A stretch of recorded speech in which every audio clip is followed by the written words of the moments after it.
जय हिंद मेरे प्यारे साथी, आप सभी को स्वागत करते हैं आपके अपने परिवार ब्रांड शिक्षा यूट्यूब चैनल पे।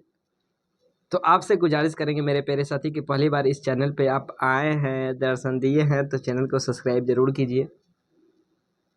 आपको बता दें कि जो हम लोग फिजिक्स का टारगेट बैच स्टार्ट किए थे, इसके अंदर हम लोग 4 चैप्टर को कंप्लीट रूप से मेरे प्यारे साथी ख़त्म कर दिए। आज हम लोग का चैप्टर नंबर 5 होने वाला है। तो आप क्या कह रहे हैं, चैनल को सब्सक्राइब जरूर कीजिए भाई को सपोर्ट करने के लिए। तो भाई को सपोर्ट कीजिएगा तो चैनल को सब्सक्राइब जरूर कीजिए। चलिए हम लोग आज इस सीरीज के अंदर यानी टारगेट बैच के अंदर मेरे प्यारे साथीगण हम लोग देखने वाले हैं वेव्स यानी कि तरंग चैप्टर को देखेंगे। तो आपसे गुजारिश करेंगे कि आप दोस्त तक शेयर जरूर कीजिए। सबसे बड़ी बात यह है, टारगेट बैच के अंदर हम लोग जून के अंदर पूरा सिलेबस को कंप्लीट खत्म कर देंगे। आप एक इंजीनियर के साथ जुड़े हैं तो विश्वास इतना जरूर रखिए कि आपको जो कुछ भी बताया जाएगा मेरे प्यारे साथी एकदम बेहतरीन बताया जाएगा। आपको 100%, 200%, 300% जितना कहिए उतना परसेंट समझ में आएगा। किसी प्रकार कोई दिक्कत नहीं होगा मेरे प्यारे साथी।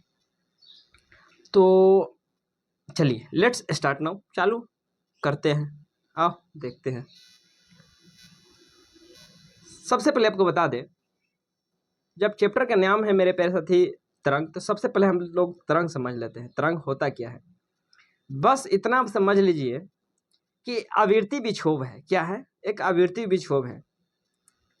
या तो ऊपर नीचे गति करेगा या तो आगे पीछे गति करेगा। समझ गए होंगे कि तरंग या तो आगे पीछे गति करेगा, यानी तरंग के कण आगे पीछे, या तो ऊपर नीचे। आवृत्ति विक्षोभ है, बस इतना समझ गए। तो आई होप कि आप समझ जाइएगा। तरंग दो प्रकार का होता है, एक को हम लोग कहते हैं अनुदैर्घ्य और दूसरा को कहते हैं अनुप्रस्थ। यानी एक को कहते हैं ट्रांसवर्स और दूसरा को कहते हैं लैंगिट्यूडनल। यानी कि अनुप्रस्थ को इंग्लिश में कहते हैं ट्रांसवर्स वेव और अनुदैर्घ्य को कहते हैं लॉन्गिट्यूडनल वेव। आई होप कि आप इस बात को समझ पाए हैं। देखिए, लॉन्गिट्यूडनल अगर और ट्रांसवर्स में भी आपको दिक्कत है तो आप ऐसे याद कर लीजिए। अनुप्रस्थ मतलब होता है, लॉन्गिट्यूडनल मतलब समझ लीजिए कि लॉन्गिट्यूडनल माने ऊपर, लॉन्गिट्यूडनल मतलब आप ऐसे याद कर लीजिए। कैसे कि लॉन्गिट्यूडनल यानी अनुदैर्घ्य आगे पीछे, धैर्य धैर्य यहाँ पे आ रहे हैं ना, धैर्य धैर्य बनाए रखिए। यानी आगे पीछे धैर्य होता है, मन आगे पीछे होता है, ये चलते धैर्य बना रखिए, यानी लॉन्गिट्यूडनल अनुदैर्घ्य। और ट्रांसवर्स यानी कि अनुप्रस्थ, आप किसी तरीके से याद कर लीजिए। अनुप्रस्थ यानी ट्रांसवर्स और अनुदैर्घ्य यानी कि लॉन्गिट्यूडनल। यानी लॉन्गिट्यूडनल को अनुदैर्घ्य कहते हैं, यानी अनुदैर्घ्य को लॉन्गिट्यूडनल कहते हैं और अनुप्रस्थ को ट्रांसवर्स कहते हैं। तो सबसे पहले हम लोग यहाँ पर देख लेते हैं ट्रांसवर्स वेव होता क्या है। आप सीधा सीधे समझ लीजिए। अनुप्रस्थ में आप देख रहे हैं कि अनुप्रस्थ में आप देख पा रहे हैं कि यहाँ पे है प्रस्थ। क्या है? प्रस्थ है। क्या मेरे प्यारे साथी? प्रस्थ है। प्रस्थ कहने का मतलब होता है हार जीत। प्रस्थ कहने का मतलब हार जीत। तो लोग हारेगा कैसे, जीतेगा कैसे? जब एक के ऊपर दूसरा कोई पटक के चढ़ेगा। यानी जब लड़ाई झगड़ा होता है तो एक को पटक के दूसरा कोई मारता है। यानी जब एक को पटक के दूसरा कोई ऊपर चढ़ेगा यानी हारेगा जीतेगा, यानी ऊपर नीचे कोई आएगा।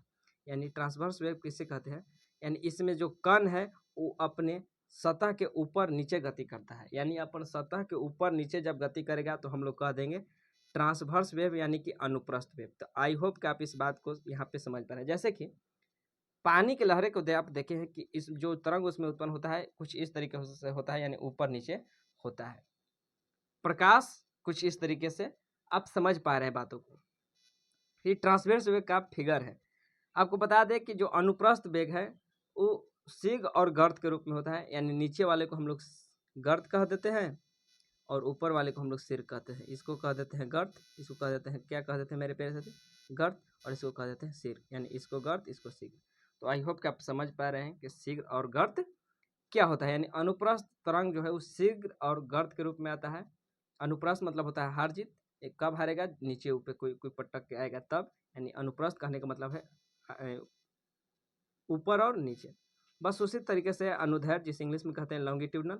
अनुदैर्घ्य में कुछ नहीं होता है मेरे प्यारे साथी, अनुदैर्घ्य में होता है आगे पीछे।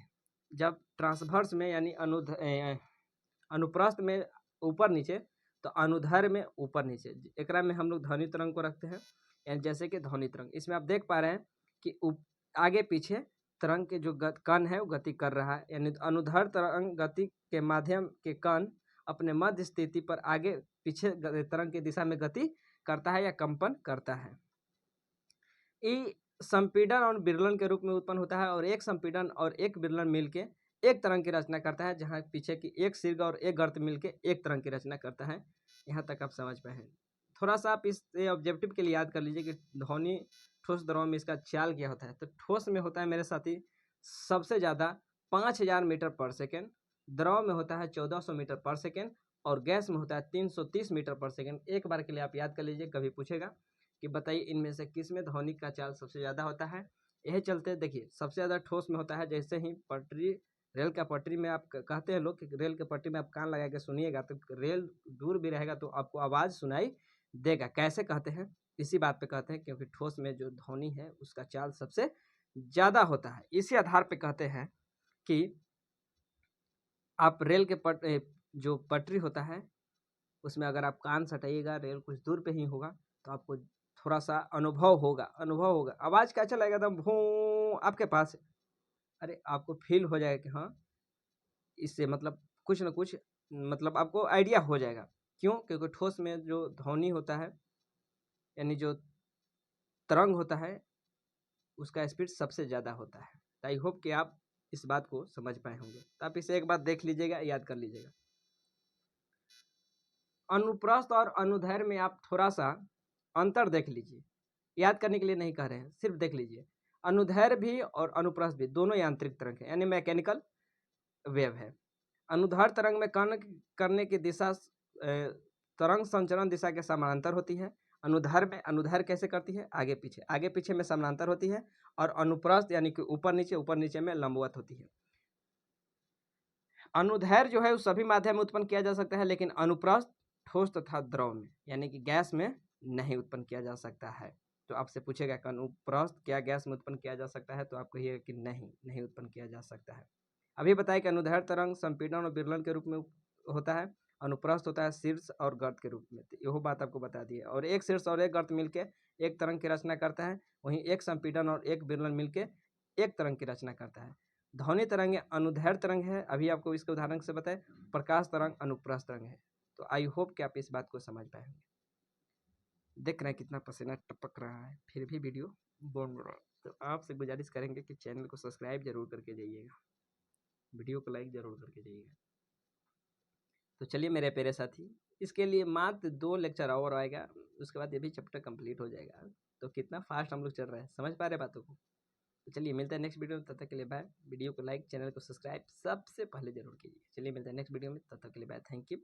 जय हिंद मेरे प्यारे साथी।